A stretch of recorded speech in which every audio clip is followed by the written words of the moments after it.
Olá, você! Está começando o IDCast, o maior podcast do interior. Esse jargão você já conhece. E hoje nós estamos com uma convidada super especial, que é a Danusa Aras, ufóloga, jornalista, antropóloga também, né? Você É, trabalha eu, com. eu estudo a ufoarqueologia, então acabo estudando antropologia também, arqueologia, mas não que seja a minha formação, né? Mas é uma área que eu pesquiso. Vai ganhando aí conhecimentos empíricos, né? Sim, Mesmo que não. exato. Pois é, vai ser uma conversa muito legal hoje, gente. E eu gostaria, né, de iniciar falando um pouco dos nossos colaboradores, das pessoas que estão com a gente aqui neste projeto tão legal que é o IDCast. Então, você está querendo aí fazer a festa de aniversário, formatura, eventos empresariais, produções para documentário, está querendo registrar esses momentos, né? Filmes institucionais? Procure o Lessa, Fernando Lessa. Você pode segui-los na rede social, Lessa Fotografia, Lessa Filmes. E ele é especialista e com certeza vai te dar um resultado muito legal referente a todos esses eventos que vocês queiram fazer, tá? Fica a nossa indicação. Também facilita crédito, empréstimo consignado para quem é pensionista, aposentado do INSS e para quem recebe BPC Loas. Ó, chegando no final do ano, eu sei que a galera tá querendo fazer uma reforma em casa, tá, sei lá, querendo guardar um dinheiro para viajar, para as férias. Então, gente, procura a Facilita, que a facilita.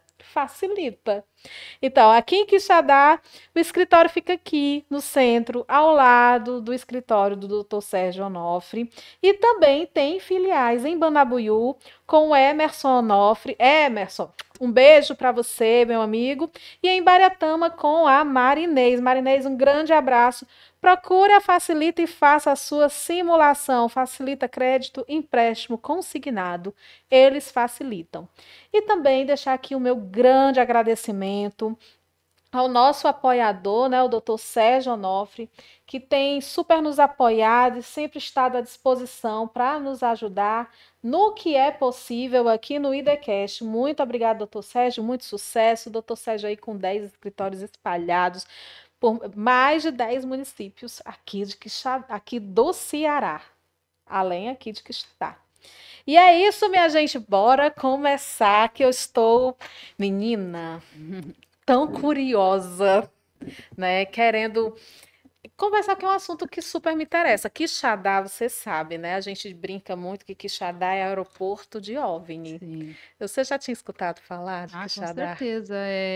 Eu, como pesquisadora do tema, era um dos locais que estava no meu planejamento conhecer, É a né? primeira É vez. a primeira vez em Quixadá. E aí, o que é que tu achou? Ah, fantástico. A cidade é É linda, linda, né? Eu fantástico. sou Acabei de vir lá do do Cedro. Cedro, do Açude do Cedro, né? Que eu vi através do filme Área Q, que é um filme que eu já assisti Sim.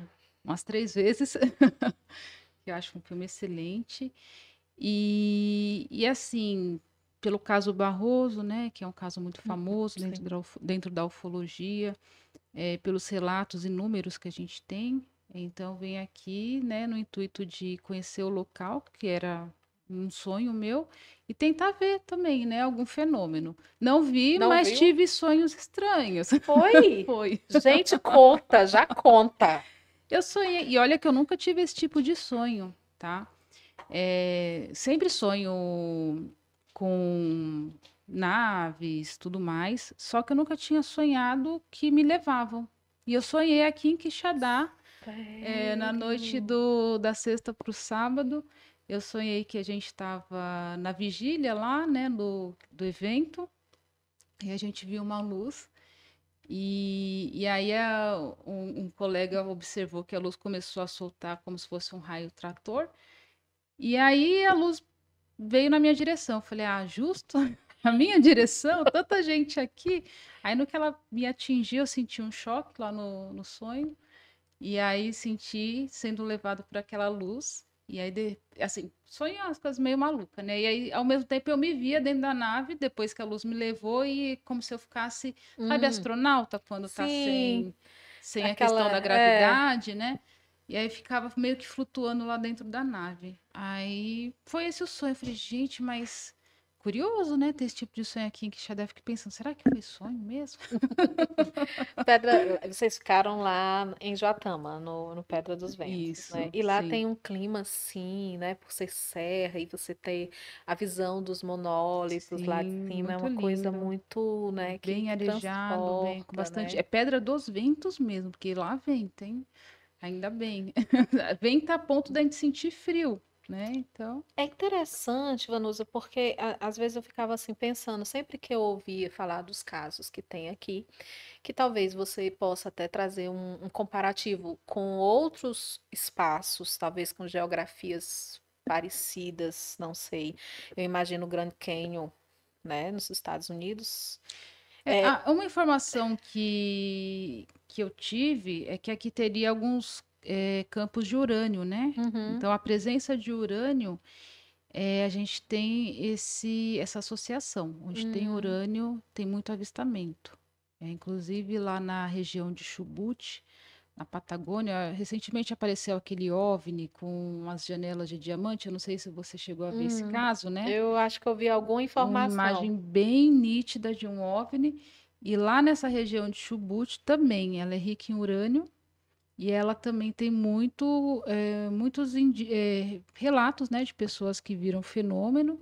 E tem até uma foto que foi tirada lá, não me lembro a década, acho que acredito década de 60, 70, e que essa foto foi usada durante a série Arquivo X. Hum, Então, lá é a mesma conjuntura de Quixadá, né? Então, a presença do urânio e muitos relatos de avistamentos. Então, acho que o urânio tem alguma coisa que atrai esse fenômeno.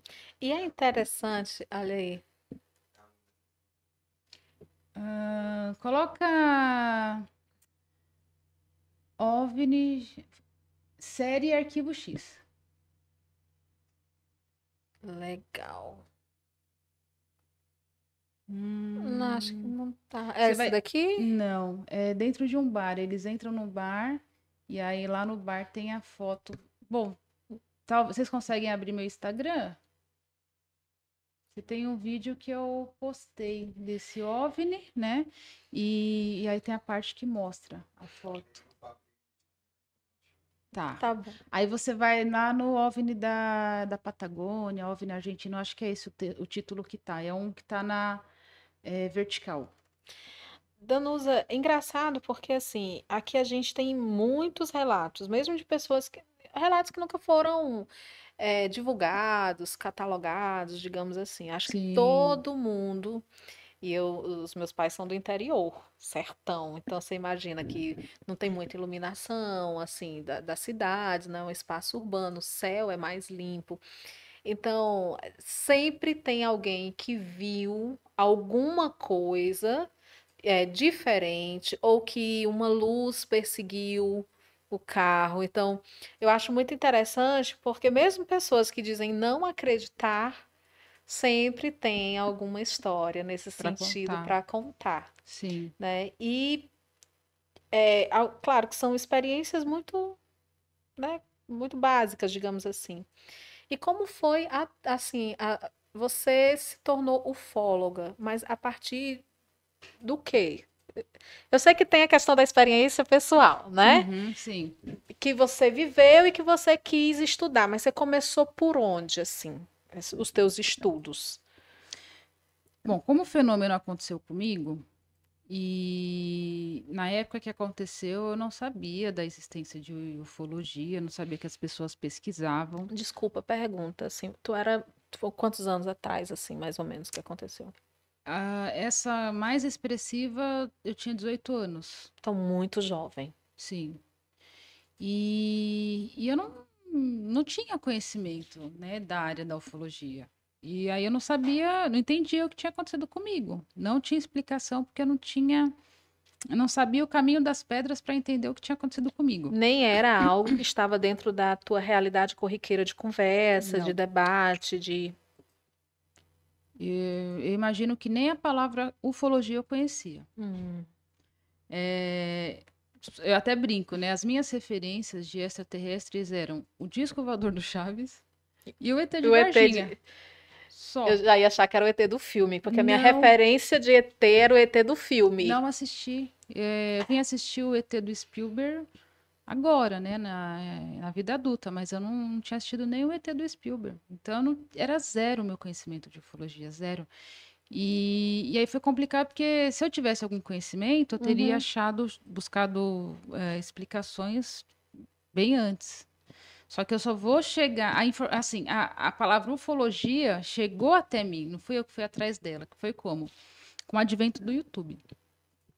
E aí, com o advento do YouTube, mais ou menos no ano de 2012, mais ou menos, que eu comecei a. Não que eu já acessava o YouTube, mas a informação ufologia dentro do YouTube eu acessei mais ou menos no ano de 2012. Né? Então, muito tempo depois. Eu te pergunto isso, assim, porque você é uma referência hoje dentro dos estudos da ufologia. E muitas pessoas ainda não compreendem isso como estudo científico. Uhum. Como um estudo com embasamento, embasamento na história, embasamento em dados arqueológicos, né? Por isso que eu te pergunto, quando foi que você começou esse processo? É interessante as pessoas entenderem isso Sim, como uma sim, ciência, né? sim. É assim, é que a ciência ela precisa de um objeto É. de estudo. E aí, o que que é um OVNI? É um objeto voador não identificado. Então, você não sabe o que é o objeto. Mas teologia, porque teologia é ciência, né? Eu sempre comento isso com meus alunos de teologia. Vocês são cientistas da fé, mas também não. Mas Deus seria um ser extraterrestre. Quando a gente fala em Deus, é extraterreno, está no espaço fora. É que a Então, teologia ela estuda a religiosidade. é. Né? Mas de E qualquer forma, o problema da ufologia, ela é esse, né? Que não existe um objeto que pode ser quantificado, qualificado. Por isso que ele não pode ser uma ciência. mas já existem métodos de estudos. Por exemplo, eu vi no seu Instagram e eu vi também em uma entrevista tua que eu achei bem interessante, você comentando que quando chega material, você verifica se Sim. aquilo ali de fato é ou não. Uhum, sim. Tem algumas técnicas básicas para você saber se teve uma manipulação ou não da imagem, Uhum. né? E eu não costumo falar o que que eu faço para É também não claro, não ajudar falo as não. pessoas a fraudarem. Com certeza. Mas existe algumas técnicas que a gente utiliza, né? A gente também, dentro da ufologia, a gente coloca tipos de contato também, né? Que é uma metodologia, né? Você classificar o tipo de contato que a pessoa teve, de primeiro, segundo, terceiro, quarto O que seria um grau. contato de primeiro grau? Primeiro grau é quando você só avista Como essas o pessoas que OVNI. sempre Isso. comentam, A ah, eu maioria vi. das pessoas já teve um contato de primeiro grau. Uhum. A maioria. E aí o que acontece? O... Chega muito material, né, de contato de primeiro grau. Só que aí, o que que eu falo para a pessoa? É um OVNI, né, na maioria das vezes. Só que aí eu falo, mas ainda mais nos dias de hoje, praticamente assim, sei lá, 70% da população tá vendo, né? Uhum. Tá tendo o mesmo tipo de contato. Então se tornou algo comum. Então hoje a gente já não consegue, por exemplo, noticiar um contato de primeiro grau, porque é o que mais tem. Tá tão comum que ele deixou até de ser relevante, porque é algo assim do dia a dia das pessoas. Todo dia as pessoas estão vendo. Né? E geralmente são os mesmos tipos de OVNI, né? O mesmo tipo de fenômeno. Se fosse, há 10 anos atrás, teria uma certa relevância, mas hoje está tão comum, né, que deixa de ser tão relevante. Uhum. Aí a gente vai ter o de segundo grau. O segundo grau é quando, além de avistar, aquele OVNI vai deixar algum tipo de marca no local ou na parede.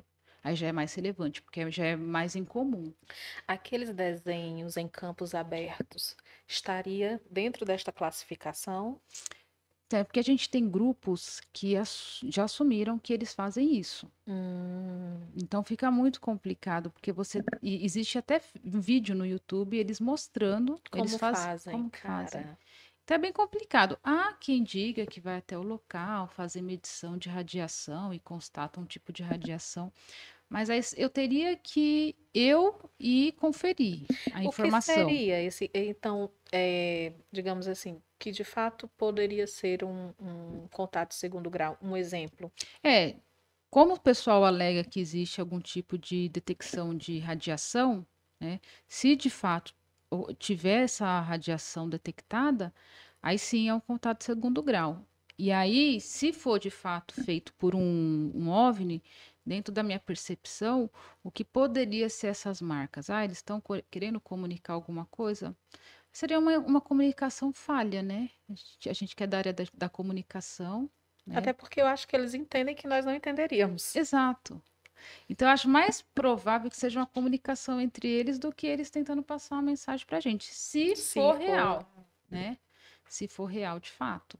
Então, seria mais ou menos um tipo também de mapeamento, vamos supor, eles vieram fazer algum tipo de estudo e aí eles deixam algum tipo de Uma marca. assinatura, para catalogar de alguma forma para Uhum, outros, sabe? uhum. É uma suposição que eu tenho, caso isso seja real. Mas eu ainda não cheguei a um veredito. Para chegar no veredito, eu mesmo teria que conferir, né, auferir se existe realmente esse tipo de detecção, para falar, não, provavelmente é um fenômeno extraterrestre, né? Mas, via de regras, existe sim esses grupos que assumem que fazem isso. E fazem perfeitamente. O pessoal fala, ah, não, mas esses grupos eles não fazem tão bem, porque tem os que são humanos e tem os que são extraterrestres. Não, esses grupos eles fazem muito perfeito. Uhum. Dá para ver nos vídeos que De tem fato, a disponível. gente acho que até parou um pouco de ver noticiado essa questão desses desenhos em campos abertos. Acho que talvez justamente porque houve uma divulgação nas próprias redes, no YouTube. Teve um recente aqui no Brasil, né? Se eu não me engano, foi na semana passada, apareceu um também, né? Mas sempre aparece, viu? Sempre aparece. É que assim, dentro da ufologia, assim, gente, é tanta área para pesquisar, mas tanta área. E assim, quem sabe de tudo não é especialista em nada, né? E eu me foco muito o meu estudo na ufoarqueologia, né? Então, assim, óbvio, eu tento acompanhar os fenômenos de ufologia, de contato e tudo mais, mas não com a atenção que outros ufólogos têm, Hum. né? Que são mais especialistas em ir a campo, em conversar com contatados, né? O caso do Barroso seria um de nível o quê? Se nós Aí ele foi fôssemos. abduzido, né? Aí continuando, só para a gente entender o nível do Barroso, então a gente vai ter aí de terceiro grau, é quando você avista os tripulantes, então você não vê só a nave, você vê também os seres que estão dentro da nave. Quarto grau é quando existe uma comunicação telepática, ou eles acenam ou se comunicam. Quinto grau é a abdução, né? Que foi o caso do Barroso. Então, o caso dele é quinto grau. No teu caso, foi um de quarto. Foi um. Até eu achava que tinha sido de terceiro, na verdade. Mas Só teve que. telepatia, né? Teve telepatia, exato. E aí eu percebi que não, pela telepatia é quarto. E aí, como eu fiz regressão, aí eu descobri que eu fui levada.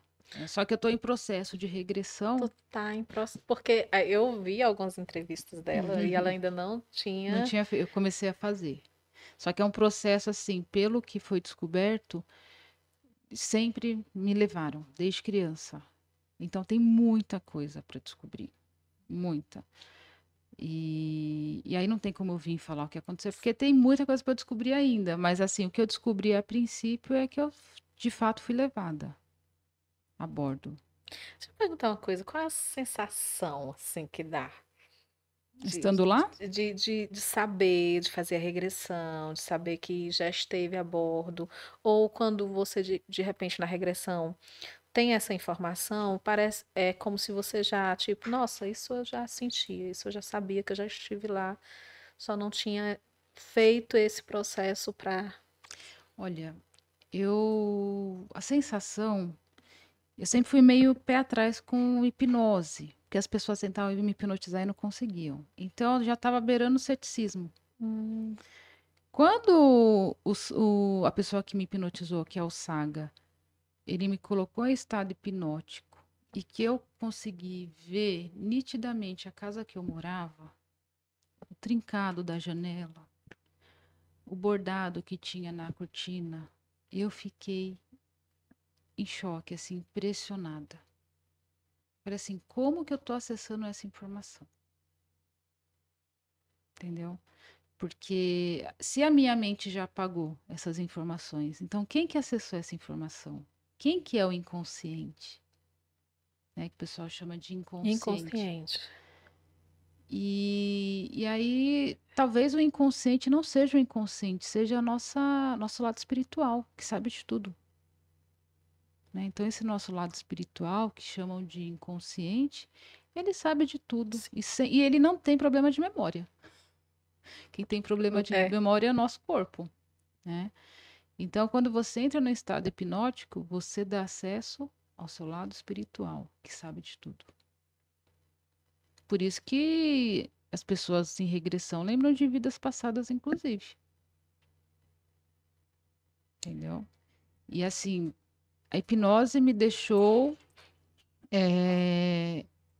muito impressionada com a ferramenta. Hoje eu sou uma admiradora dessa ferramenta, que é uma ferramenta que consegue acessar o nosso espírito. Menina, tu acredita que eu tenho tanta vontade de fazer? Eu tenho uns déjà vus, assim, tipo.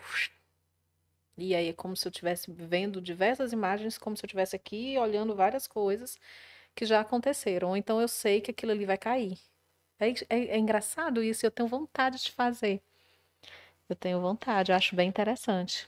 E assim, outra coisa assim que durante a hipnose eu era como se o meu espírito contasse a história. Hum. E aí ele foi explicando várias coisas.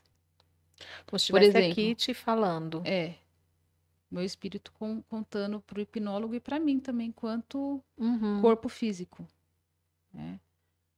E aí ele falava, aí teve uma parte, né, que eu tava presa na, não era nem pra dar detalhes, mas, ai, gente, eu falo pelos cotovelos. Mas E eu enfim, adoro ouvir pelos cotovelos. tem uma parte que eu tô lá presa na maca, que eu não consigo me Uhum. mexer, e eu sinto que eu tô presa pela coluna.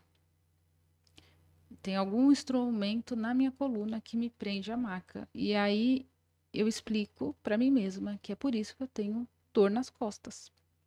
Porque aquilo ficou somatizado nas minhas costas. Né? E quem me conhece, minha mãe principalmente, que acompanha minhas queixas, tadinha, ela sabe desse meu, desde os 15 anos, muito problema nas costas, né? E assim, eu faço exame e não dá nada. Então é algo somatizado, né? No nível, é como se o trauma tivesse ficado aqui, nas costas. Mas já está sendo tudo ressignificado, né? Então, voltando à nossa pergunta, então você teve esse contato já, que seria o de quinto. De quinto. Que eu só lembrei através da regressão. Que interessante. Uhum.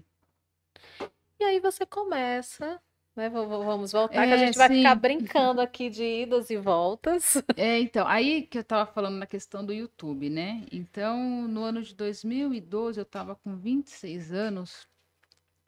E aí, pesquisando sobre energia Kundalini, chakra, né? Hum. Aí veio um vídeo sugerido para mim sobre ufologia. Eu falei, nossa, as pessoas acreditam em vida extraterrestre? Nossa, as pessoas estudam. Nossa, isso acontece com outras pessoas. Aí Porque você tinha vivido a experiência, eu achava que tinha acontecido só comigo. tipo aquela coisa que fica assim, nossa, isso aconteceu mesmo? Eu duvidava também da minha sanidade, porque eu tive lapso temporal. Eu não sabia o que era um lapso temporal. Para mim era problema na cabeça. Só que é sintoma de contatado. E aí, quando eu começo a receber vídeos, né, de sugestão do algoritmo do YouTube sobre ufologia, eu fui vendo que isso acontecia com outras pessoas, aí eu comecei a estudar a história das outras pessoas. Por quê? Eu fui entendendo o que tinha acontecido comigo. Por isso que eu pego uma bagagem dentro da ufologia, porque eu estava tentando entender a minha história através da história dos outros. Então é onde eu acesso um monte de história da ufologia brasileira, que me dá essa bagagem. né? Mas não é porque, eu fui estudar ufologia porque eu queria me tornar uma ufóloga. Não, eu fui estudar os casos da ufologia porque eu queria entender o que tinha acontecido comigo. E aí tudo começou a fazer sentido, o controle mental que eu recebi, aquela comunicação telepática de eu ficar tranquilo e não ter medo, o lapso temporal, né? Então, tudo sintoma de contatado, né? Assim, rapidamente, gente, é tanta conversa que eu tenho medo do podcast ficar 4 horas. É, você teve o primeiro contato com 18 anos. Na verdade, com a hipnose eu descobri que Antes. com 18 anos foi o que era o que eu lembrava de ter visto a nave e visto os seres. Lembrava aqui, nessa Nessa consciência consciência, atual. Só que eu tive outro episódio de lapso temporal e que eu achava que tinha sido mais ou menos no ano de 2004, 2001. E aí, quando eu volto na hipnose para entender esse outro lapso temporal que eu tinha tido, aí o meu inconsciente fala, não foi em 2001, foi em 97. E aí foi outro também que eu só lembrava do lapso. Mas aí eu descobri que teve também um episódio, né? Quando tu começou teus estudos, é, tinha aquela coisa assim, não vou falar pra ninguém, porque senão as pessoas não vão acreditar em mim, vão achar que eu tô. Quando eu comecei os estudos, Hum, aí eu comecei a falar o que tinha acontecido comigo. hum. Aí eu entendi, eu falei assim, não, então eu não estava doida, então de fato aconteceu comigo. Aí eu comecei a contar. A princípio, todo mundo dava risada, né? O pessoal da minha família, amigos, achava engraçado, achava que eu estava mentindo. Assim, gente, isso acontece, blá, blá, blá, blá, blá. Depois que eu escrevi um livro, que Que eu a gente vim a vai. público contar a minha história, né? Aí eu acho que minha família parou e pensou, gente, é É verdade mesmo. verdade mesmo. Você sabe, às vezes a gente vê umas coisas, por exemplo, Joana d'Arc, né? Queimada viva. E ela dizia que tinha visões, né? E as visões, inclusive, né, eram comandos. E em nenhum momento as pessoas acreditaram, no outro momento foi queimada na fogueira, doida, mentirosa, coisa do Uhum, demônio, né? sim, sim. Então as pessoas, às vezes, elas têm uma certa dificuldade de compreender aquilo que não está posto ali, palpável, né, para Sim, elas. sim, com certeza. E aí eu tava falando, até lembrei de um incidente que eu comentei da minha família, só que teve um evento na pandemia que minha mãe estava presente, né? Então, ela percebeu que existe algo paranormal, de fato, né? Tirando o fato que nem ela deu uma entrevista pro canal de um amigo meu, que ela fala assim, sempre aconteceu coisas estranhas com a Danusa, sempre. Ela acordava no meio da noite, gritando, aí não lembrava o que tinha sonhado. E isso também é sintoma de contatado, né? Você acordar gritando e não lembrar porque você está gritando. E o evento da pandemia, ela percebeu que aconteceu algo estranho mesmo no quarto, né? Como foi? Conta pra gente. No ano de 2020, a gente não tinha vacina, Uhum. e aí foi mais ou menos no meio, eu calculo meio de junho, mês de junho e julho, porque foi um mês seguido do outro. Foram 2 eventos. E aí eu fui dormir, aí tive um pressentimento. Aí eu achei estranho aquele pressentimento e fui dormir. Acordei no meio da madrugada com um barulho muito forte no quarto, um campo, né? Como se vibrasse o meu corpo, como se meu corpo estivesse entrando num estado de onda, não sei. E aí aquele campo fazia dum, dum, dum, dum, dum. E aí eu não conseguia me mexer, né? E eu sentia como se estivesse sendo levada para cima. Outro dia acordei, a primeira coisa que eu falei, eles me levaram. Não lembrava o que tinha acontecido. Só lembrava que eu acordei no meio da madrugada com esse barulho e que acordei no dia seguinte. Foi a primeira coisa que eu pensei. Mas assim, sensivelmente no corpo, você sentia alguma coisa? Não, eu voltei. Assim, eu tive essa percepção, aí eu já comecei a pensar, já pus na minha cabeça, eu fui imunizada. Até que eu não tinha medo de pegar o vírus e eu não peguei. E a E tua mãe, ela percebeu como? aí vai ter o segundo evento. Aí passa um mês mais ou menos, aí eu tenho o pressentimento de novo. Aí quando eu tive o pressentimento, eu Aí falei, eles vão ei, voltar. Aí na hora eu falei, eles vão voltar pra me pegar de novo. E é engraçado porque esses dois últimos contatos foram os mais recentes.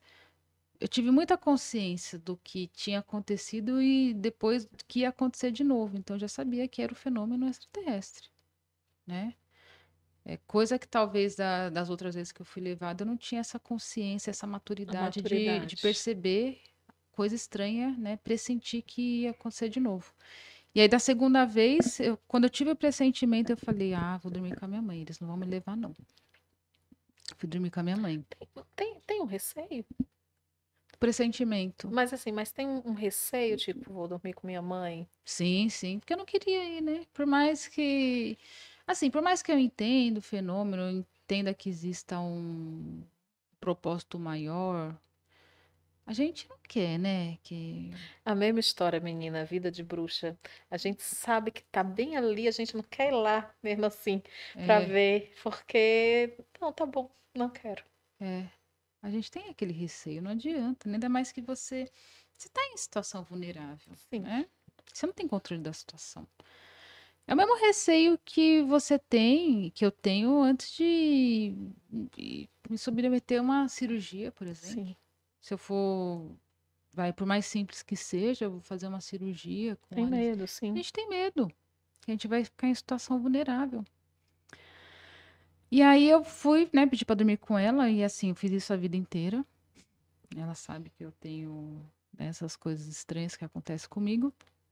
E aí, dito e feito. Acordei de madrugada com aquele campo. Aí eu achei eu falei, é um desaforo, não vou me levar. Eu comecei a orar com muita força, assim, né? Muita fé, não vou me levar. Eu orando, orando. Aí consegui me livrar daquele campo. Aí parou, ficou tudo mudo. No que parou, eu consegui levantar da cama, assim. Aí no que eu levantei da cama, minha mãe falou assim, começou a resmungar, ai, que sonho ruim, ai, que sonho ruim. Eu falei, ela percebeu. Só que eu falei, ah, deixa eu acordar, né? Falei, ah, não, deixa ela dormir. Aí deitei, achei que eles não iam voltar mais, só que voltaram e me levaram. No que eles voltaram de novo, aí não teve jeito. Aí no outro dia eu falei, agora eu vou conversar com a minha mãe, que ela deve ter. Aí eu falei, mãe, a senhora lembra o que que aconteceu essa noite e tal? Ela, não, só lembro que eu tive um pesadelo, mas não lembro o que foi, não. Ela, por quê? Aí eu contei pra ela, né? Ela, acho que ela falou assim, ai, essa menina é cheia dos eventos paranormais, né? E ela dá esse depoimento no canal de um amigo. Ou seja, de certa forma, ela percebeu algo estranho através do pesadelo, né? E o que que eles fazem quando eles levam você e tem uma pessoa do lado, né? A pessoa do lado, ela também fica imóvel, né? Ela não consegue se mexer, ela não consegue acordar. O mesmo campo é aplicado naquela pessoa, para que ela não consiga, né, ver aquilo que está acontecendo do lado, E né? nem compreender Nem também, às vezes, compreender, né? exato. Que não é para ela, né? Sim, exato. E aí você começa os seus estudos na ufologia, você falou que foi para essa vibe mais da história, da arqueologia, né? É, porque assim, eu sempre gostei muito de história. E aí, estudando o fenômeno, o que que eu comecei a perceber? Que esse fenômeno, ele era muito mais antigo do que se possa imaginar. E além, ele não só era antigo, como ele era responsável pela nossa civilização.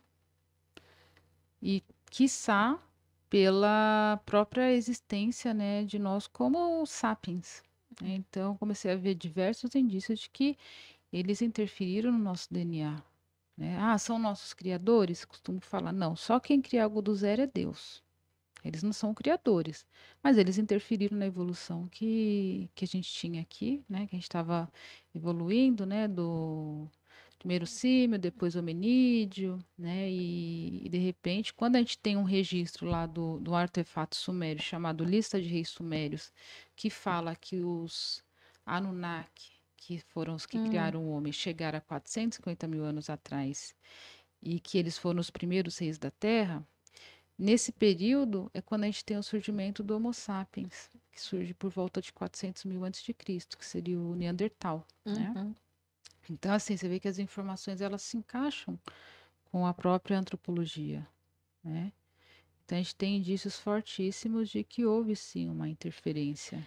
Eles não seriam os criadores, você fala, para o público que está em casa, assim, compreender, até pesquisar, né, que eu acho interessante. Que eles não seriam os nossos criadores São só responsáveis. responsáveis. Então, quem seria esse criador?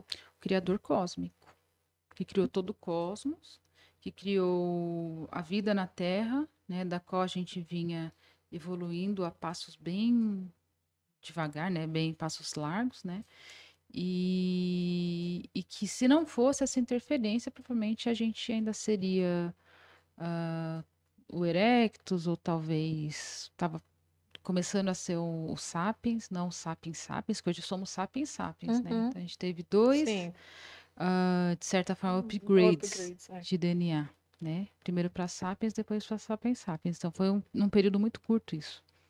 Que contradiz aquele A teoria processo da. lento que vinha ocorrendo na nossa evolução, né? Então, eles são responsáveis pelo surgimento repentino do homem civilizado. É isso que eu Então, falo. Mas esse- não criadores, porque só quem cria algo do zero é o Deus cósmico, que criou todo o universo. Não um Deus que veio aqui e criou a a bolinha azul, galáxia, né, a Via Láctea, né, criou tudo ao mesmo criou tempo. tudo. É, E que é impossível para nós não é um sabermos, Deus local. não é um Deus local. Ele é um Deus cósmico. E ele não pode, quando fala de imagem e semelhança, por que que a gente não pode ter imagem e semelhança de Deus? Porque Deus, ele é criador, ele não é criatura. Então ele não tem manifestação na matéria. Se Deus se manifestar na matéria, ele não é Deus, ele é criatura. Então a natureza do Deus cósmico e criador, ela é totalmente contrária a essa realidade material, porque aqui é tudo criatura. Então a imagem e semelhança que se refere é desses seres que de certa forma doaram uma carga de DNA. E o DNA ele não traz uma informação que vai dar a Uhum. imagem e semelhança? São desses seres. Engraçado que você falando aqui, eu me lembrando que na Bíblia, né, a judaica cristã, é, a gente tem sempre essa figura da Trindade, né? Mas num primeiro momento, não sei, eu não estou lembrada se fala da Trindade, mas eu lembro muito do plural. Elohim. Façamos. Façamos o homem. É Exatamente. sempre. Então, assim, você falou desses seres no É que na plural. Bíblia eles vão receber o nome de Elohim, os Anunnaki. E Elohim é Deus no plural, é deuses. Embora os judeus tentem justificar que não, que é um adjetivo magéstico, né, que Hum, está potencializando o nome de Deus. Não, gente, é plural, é deuses, né? E não só isso, né? Façamos no plural. Né? Aí fala, ah, não, mas estava falando com os anjos, ou né? então Algo a do tipo. Santíssima Trindade que É porque a falam. Trindade já é mais do Novo Testamento, né? Já é da parte cristã. Aí é outra história, né? Mas do Velho Testamento a gente tem ali. Deus recebe diversos nomes no Velho Testamento. Aí falam que é tudo o mesmo Deus, né? Só que dentro do meu entendimento, esses Elohim, que está no plural, que são deuses, são vários. Cada um tem um nome. E aí os judeus falam que não. Não, Deus tem, acho que se eu não me engano, 72 nomes. Se não me falha a memória. Não, gente, são 72 Elohim.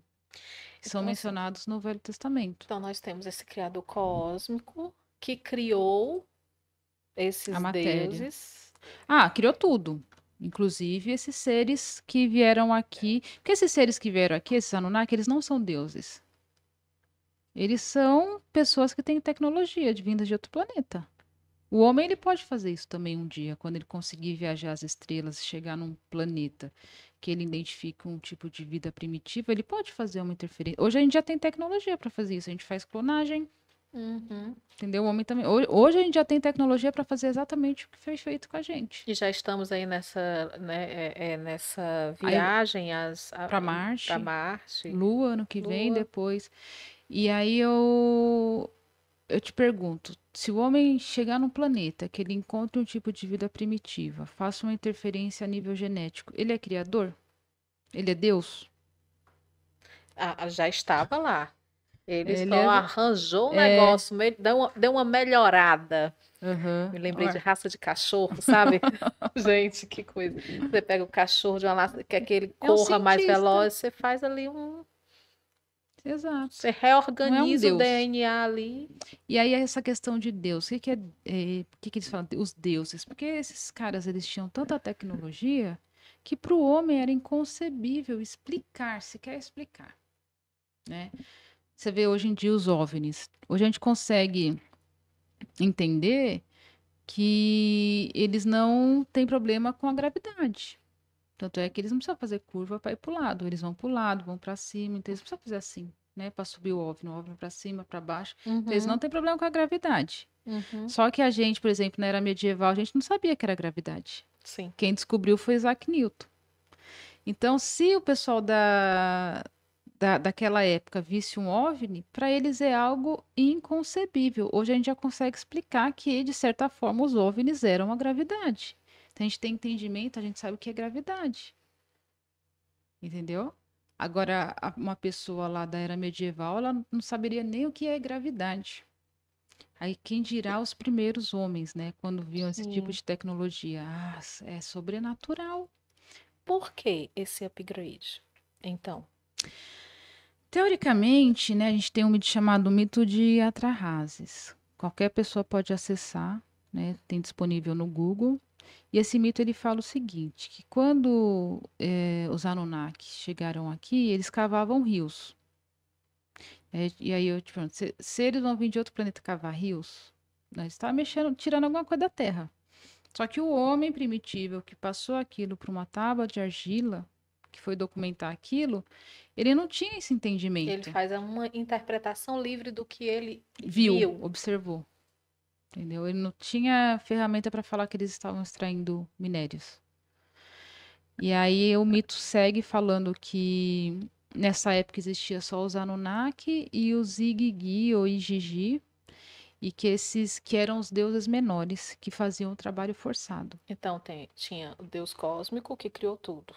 Os Anunnakis, que Que são seriam seres de outro planeta. de uma, que seriam considerados deuses de uma classe superior, e esses menores, os Igigis. É só que assim, deuses entre aspas, porque eles não Sim. eram deuses, Que né? agora eu me lembrei daquele livro, era Os Os deuses Deuses astronautas, Astronautas. Ou seja, eram, Só eram seres de outros planetas. E aqui isso, considerados deuses porque tinha uma tecnologia que nós não tínhamos. exatamente. E aí tinha os Anunnaki, que eram os que estavam no topo hierárquico, e esses Igigi. E aí você vai ver que interessante que a gente consegue fazer outro paralelo com a Bíblia.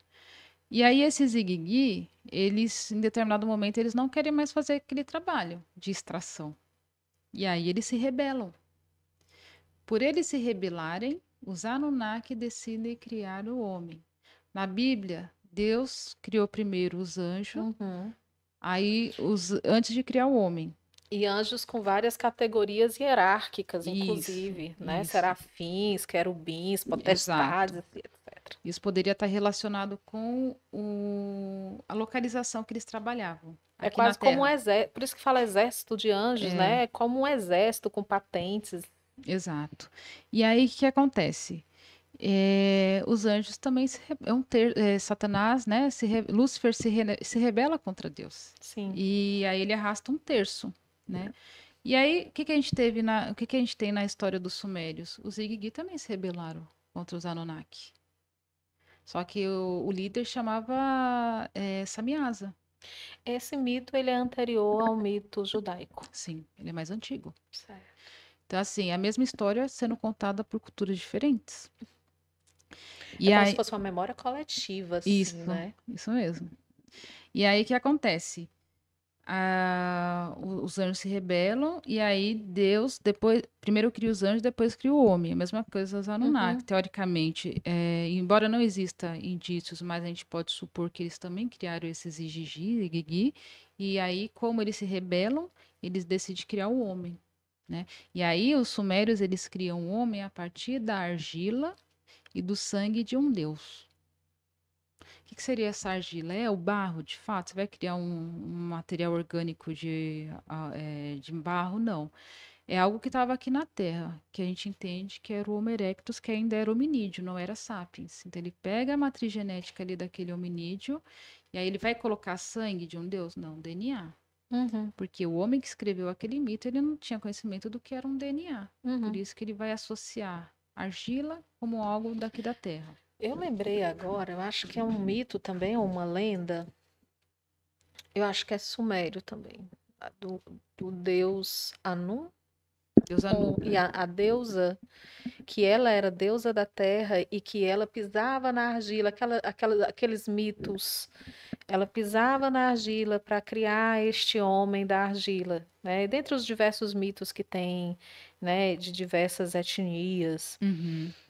E aí, quando você me traz isso, me volta novamente essa questão da memória coletiva, porque Uhum. sempre está relacionado a essa construção de algo que já existe, mas que vai ser moldado. Moldado. É, por isso que alguns falam também do Deus que arquiteto, né?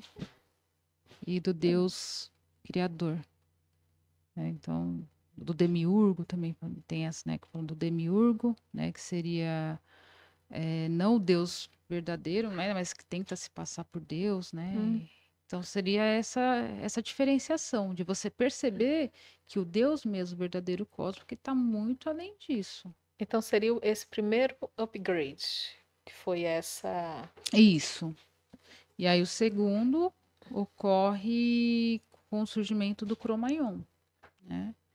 E aí a gente tem três tipos de sapiens antes de surgirmos, né? Então a gente vai ter o sapiens arcaico na África.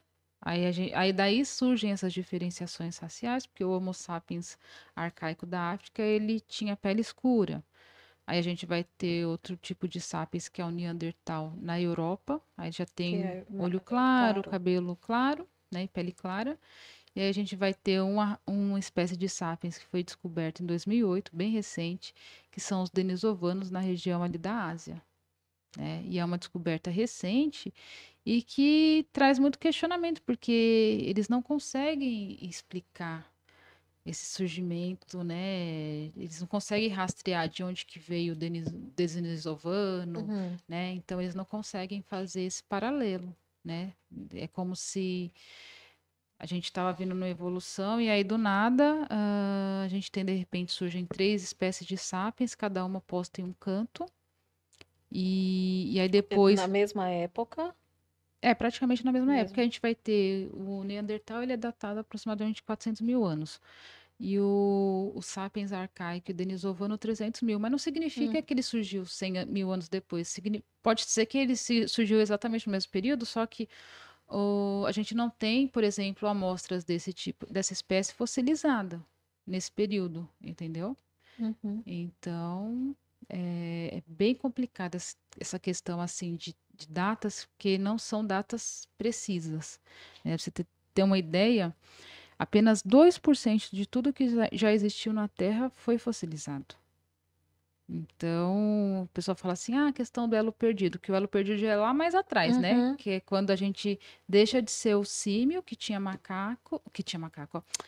Ah, rabo bom. e começa a andar ereto, que é por volta de 7 milhões de anos atrás, e a gente não tem esse ser ligando o símio com o hominídeo. Esse é o elo perdido. Ah, significa que ele não existe? A gente tem duas possibilidades. Pode ser que ele não exista e alguém de fato possa ter já mexido lá atrás, embora a gente não tenha nenhuma comprovação arqueológica disso. Né? Porque quando eu falo aqui do Homo sapiens e do Sapiens sapiens, eu estou me referindo com o que a gente tem de artefatos arqueológicos dentro da Suméria, para corroborar isso que eu estou falando. Agora, para eu falar que eles mexeram há 7 milhões de anos atrás, eu não tenho nenhum Uhum. artefato para corroborar isso, Eu né? entendo. E aí, onde está esse elo perdido? Ou aí, de fato, ou ele não existe, ou ele existiu e não foi fossilizado, ou ele foi fossilizado e não foi encontrado. Na verdade, três possibilidades. É. Em algum momento isso pode aparecer. Pode aparecer. Ou pode ser que ele nunca tenha sido sequer fossilizado, esse elo perdido, e a gente nunca vai achar mesmo. É, você falando disso tudo, né? E eu fiquei olhando aqui a capa do teu livro, que eu quero já falar sobre ele. E aí, novamente, né?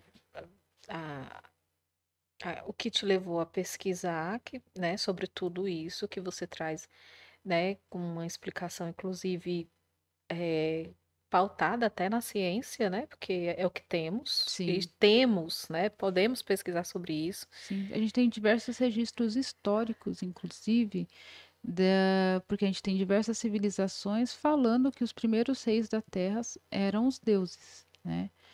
E, inclusive, na palestra que eu apresentei ontem, no congresso aqui de Quixadá, é uma palestra que eu trago indícios e evidências, né? A gente então, na história está repleto de indícios, né, dessas histórias. No teu Instagram, tu traz algumas coisas, né? A galera que Sim. quiser conhecer mais é Uhum. @Danusa. @Danusa Aras. E no meu canal do YouTube também, né? Conteúdos mais longos eu costumo apresentar lá no YouTube, né? Que eu vou ter mais tempo para conseguir colocar vídeos mais extensos. E aí, praticamente, minhas redes sociais são todas Danusa Aras, bem simples, né? Danusa, quando tu teve a tua primeira experiência, você fala que foi com uma nave Grey, né? Que está relacionado, eu vou falar dessa forma para a galera que não conhece muito, né? Com o popular, os Greys são o popular extraterrestre, que o verdinho, o cinza, que todo mundo conhece, pequeno, 80% dos casos os são de casos, Grace. que são aqueles pequenininhos, 1,30 m, braços longos, né, com o olhinho puxado. Uhum. Na ufologia, além desses, existem outros? Eu vi alguma coisa relacionado a nórdicos, mas eu não conhecia esse termo. E inclusive colocando uma diferenciação, como se os Greys fossem extraterrestres que tivessem um interesse não muito amigável, que seria um interesse mais de escravização, de tirar de questões não tão amigáveis quanto os nórdicos, assim. E aí eu fiquei, menina, porque eu nunca tinha escutado falar sobre outros tipos aqui no Brasil, e você me traz essa referência dos 80% que fosse de outro tipo, assim. São 80% são Greys. Se os Greys forem maus, estamos ferrados. E aí a última teoria, né? A última não, né? Tem muitos mais, mas vou finalizar com essa, senão a gente se estende muito. E aí dizem que eles em determinado momento vieram observar a Terra, estudar, e que eles acabaram caindo dentro do nosso campo morfogenético, que é um campo muito carregado em termos emocionais, né? Eles, como seres racionais, né, já tinham atingido um tipo de evolução mais Evolução. racional, né? E aí, quando eles se colocam aqui a observar, eles se envolvem com o nosso campo morfogenético e passam a desencarnar e encarnar aqui, como humanos. E aí, teoricamente, essas Ah, pessoas que eles abduzem são Greys que caíram aqui nesse campo morfogenético. então por isso que há essa teoria de que existem entre nós, convivendo conosco. Mas não necessariamente existem pessoas que são de outro planeta de fato e que estão aqui infiltradas porque são pessoas que têm aparências como de humanos, então passam como humanos, mas que não nasceram na Terra. Só que Hum. existem essa teoria que eu acho bem interessante, que esses Greys teriam caído no nosso campo morfogenético, aí eles nascem como pessoas humanas. Às vezes a pessoa nem Hum. sabe que ela é um Grey. E aí ela é abduzida, porque durante esses processos de abduções, eles tentam ajustar o campo morfogenético para que a pessoa saia dessa sansara da Terra, de ficar reencarnando aqui. Ou seja, um processo, porque a história da reencarnação é um processo de evolução. Olha, eu acho meio complicado falar de evolução, Porque eles já né? são. Eu acho que seria em termos mais energéticos, Hum. daquilo que você se sintoniza mais, né? Então, não quer dizer que aqui estar na Terra significa que a gente está mais ligado às questões emocionais. Me diga só uma coisa. Hum. Qual seria, então, o interesse deles? De acordo com essa última teoria que eu falei, seria ajudar essas pessoas que têm uma origem Grey a se desapegar da terra para conseguir voltar em...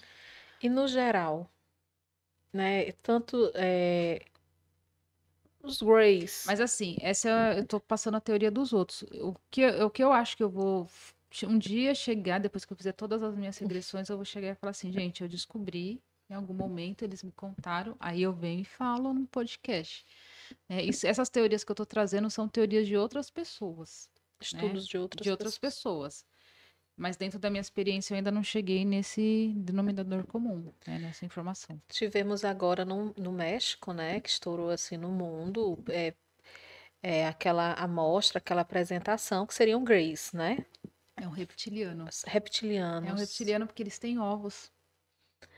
Os reptilianos são os que dizem que são em formato De réptil de mesmo. réptil, de lagarto. Sim, isso mesmo. E aí volta aquela história que eu estava te perguntando, né? Existem outros tipos, Sim, né? aí os reptilianos estão... Então, assim, 80% Grey, né?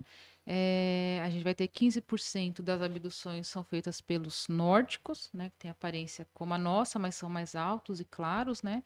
E 5% são do tipo gama, que são das mais diversas espécies, né? Que aí vão entrar reptilianos, seres em plasma, seres peludos, felinos, aí entra na tipologia de gama.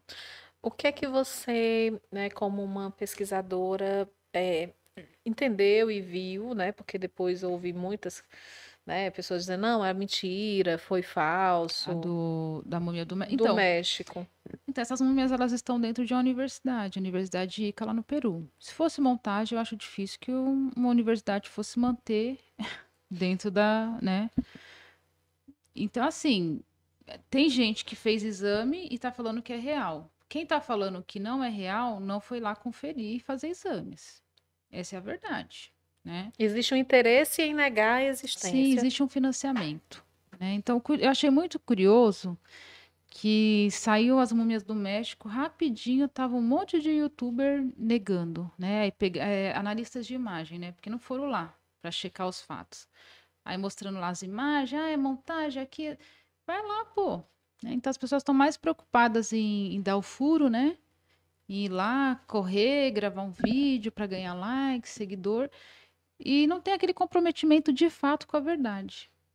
Porque houve uma apresentação formal. Sim, então assim, a gente teve um médico da Marinha Mexicana apresentando o resultado dos exames. Esse cara vai querer rasgar o diploma dele no meio de uma audiência, né?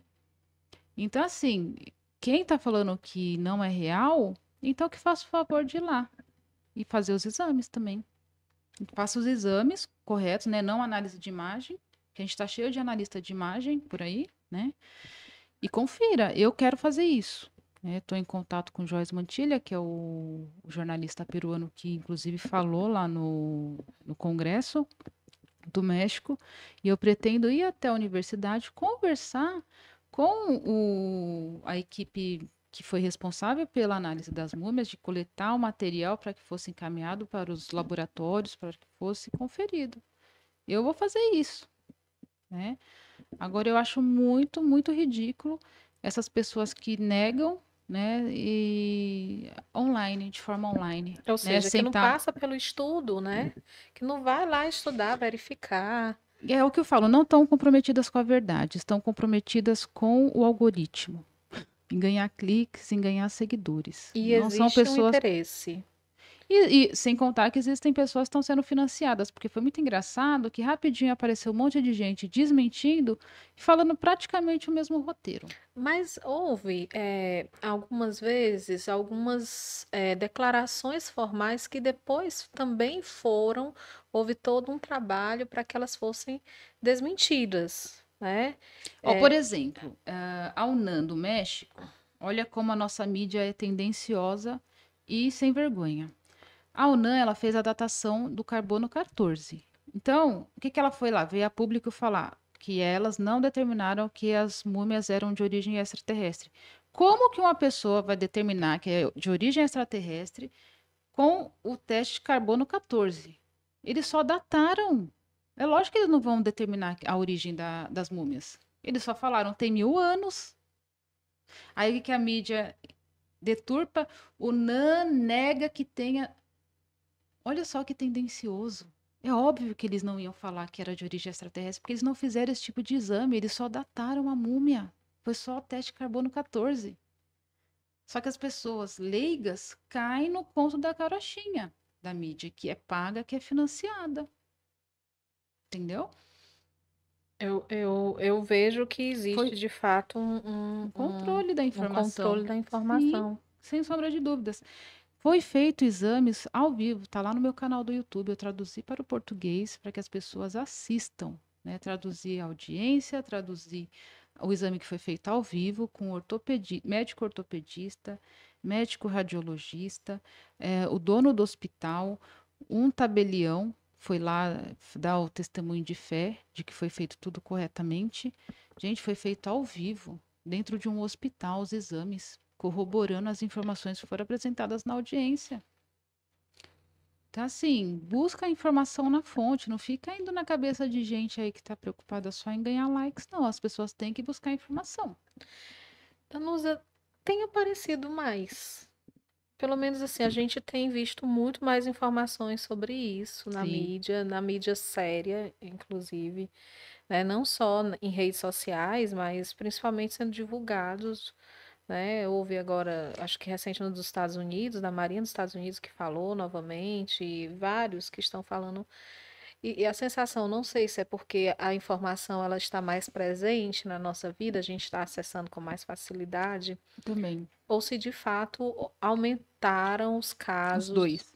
Aumentou a quantidade de casos e com o advento da tecnologia, né, com o compartilhamento da informação, não tem mais como se acobertar as coisas, né? Então a gente está tendo uma mudança grande de paradigma, sem dúvida, na nossa sociedade, né? E estamos sendo preparados para o conhecimento da existência de vida extraterrestre. Então, que nem eu costumo falar, nos próximos 10 anos a gente tem novidades.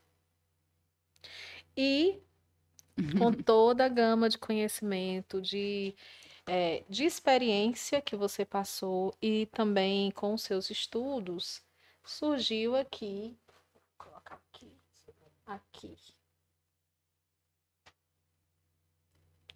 o seu livro, Sim. né? Que é Operação Gênesis, a origem extraterrestre do homem, Exato, Danusa Aras.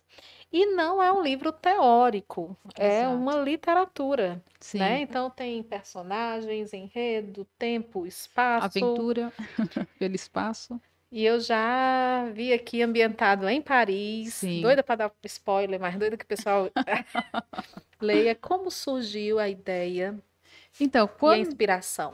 conforme eu fui adquirindo essa bagagem, né, principalmente dentro da ufarqueologia e as próprias impressões que eu tive como contatada, em determinado momento eu senti a necessidade de escrever um livro, e aí eu escolhi o formato da ficção, porque qual que é a minha intenção? Eu poderia ter escrito um livro teórico, só que aí eu iria alcançar pessoas que já gostam da ufologia. Ao escolher o formato de ficção, qual que foi a minha ideia? Que a pessoa ela não precisa ser um expert em ufologia para ler o livro, né? Então ela vai ler o meu livro, vai ter o entretenimento Na em si fruição. e vai ter de queda esse monte de informações, né, relacionadas ao tema. E ela é assim, é um pontapé inicial para entrar nesse mundo da ufologia mesmo, né? Então eu abordo diversos conceitos, diversos temas dentro do livro, né? E meu intuito é que pessoas, mesmo pessoas não ligadas à ufologia, acessem esse tipo de conteúdo e se abram para essa nova possibilidade, que é uma possibilidade que está aí batendo na nossa porta. Eu amei essa capa. Linda, né? Esse rosto é inspirado. É inspirado num sonho que eu tive com um ser híbrido como esse. Muito, muito legal. E a Uhum. história acontece em Paris. Eu fiquei olhando o nome dos personagens, né? E eu depois ia até te perguntar. Ana, Francesco e Martin. Martim. Martin. Aham, Então, Martin, são pessoas de nacionalidades diferentes. diferentes, isso. Tanto que eu pensei que Martin era o francês, Martim era o Não. francês. E eu fiquei muito interessada porque eles trazem aí, não, eles vivem a história toda e trazem respostas e direcionamentos para os humanos aqui na Terra e eu Se tô prepara. ansiosíssima. Gente, assim, é uma leitura bem Bem fluida. gostosa, bem fluida, tá? E de fato, tanto para você que gosta de leituras, né, de aventuras, de que a gente chama do maravilhoso também, que está Uhum. dentro desse, né, aspecto. E assim, acho que vai muito caminhando muito do que você trouxe aqui para nós hoje, né, sobre Sim, todas as suas pesquisas. exato. É igual, por exemplo, a gente tem o Matrix, né? O filme Matrix. É uma ficção baseada em fatos reais, né? Da Sim. nossa realidade.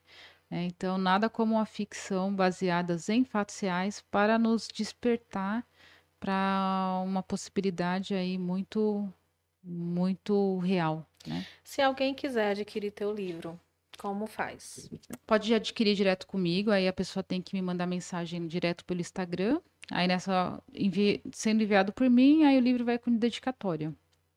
Ou ela pode adquirir em diversos marketplaces, na Amazon, mas em especial no Clube de Autores, né, que é onde o livro está hospedado, tá? Então, só entrar lá no site do Clube de Autores, ou se preferir, pode adquirir pela Amazon ou outro marketplace.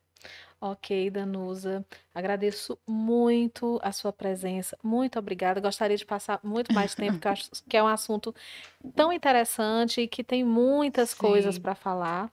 Mas eu também gostaria de te pedir para deixar uma mensagem aqui, né, para quem assiste o IDCast. Você esteve aqui em Quixadá, para os sim. quixadaenses também, é toda sua.